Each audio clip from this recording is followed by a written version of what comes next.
অল্প আয়োজন কিন্তু টেস্টি আয়োজন।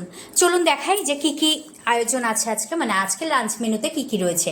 এখানে রয়েছে গরম গরম ভাত, আর তার সাথে ভাতের সাথে খাওয়ার জন্য এখানে রয়েছে মাসকালাইয়ের ডাল, ইলিশ মাছের মাথা আর চিংড়ি মাছ দিয়ে, চিংড়ি মাছ আর ইলিশ মাছের মাথা দিয়ে মাসকালাইয়ের ডাল। আর এখানে রয়েছে কুটি কুটি করে আলু ভাজা করে, মানে আলু কেটে এখানে ভাজা হয়েছে, আলু ভাজা।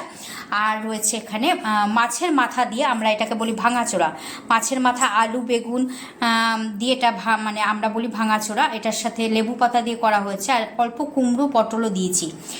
তো ভাঙাচোরা রয়েছে, আর রয়েছে ইলিশ ভাপা। তো এটাই ছিল আজকের লাঞ্চ মেনু। আমার হাজব্যান্ড এখনও ঢোকেনি, তো ছেলের ভাত রেডি করেছি।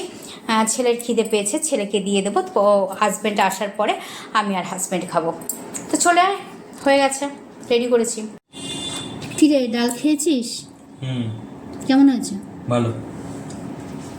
ডালের সাথে আলু ভাজাটা কেমন লাগছে? আর ভাঙাচোরাটা খেয়েছিস? না। ভাঙাচোরাটা খেয়ে বল কেমন হয়েছে। ভালো। এইটুকুনি বাবার মতো ফিডব্যাক দিচ্ছিস, ভালো, ঠিক আছে, ভালো। ভালো খেতে, লেবু পাতার টেস্টটা খুব ভালো হচ্ছে।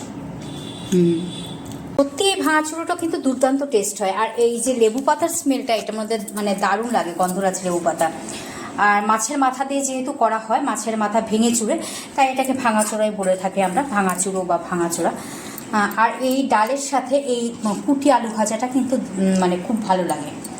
তো যাই হোক, এবার হাজব্যান্ডও চলে এসেছে, হাজব্যান্ডকে এবার লাঞ্চ রেডি করব। আর হাজব্যান্ড স্নান করতে গেছে, তো আবার আপনাদের সাথে পরে কথা হবে। আজকে এখানেই রাখছি।